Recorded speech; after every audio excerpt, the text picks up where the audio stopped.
Well, my name is Ric Weibl, and I live in Champaign, Illinois now, after a career of 20-some years in Washington, D.C., where I worked for the American Association for the Advancement of Science and for the Association for Women in Science.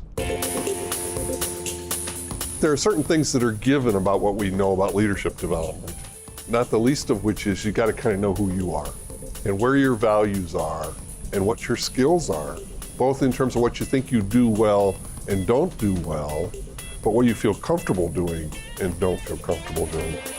Some people do not feel comfortable when they're being asked to network in a room full of strangers, but if, as you think about your long-term life, you want to do certain things, doing something like networking in a room full of strangers is a real important skill.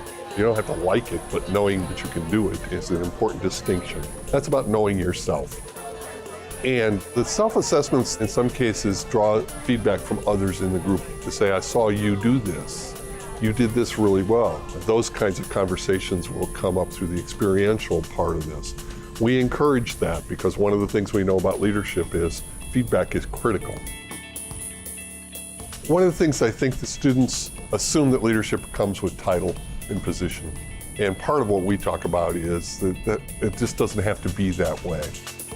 In many groups, formal and informal, one has opportunities to demonstrate leadership that moves that group forward towards a common or mutual goal of interest.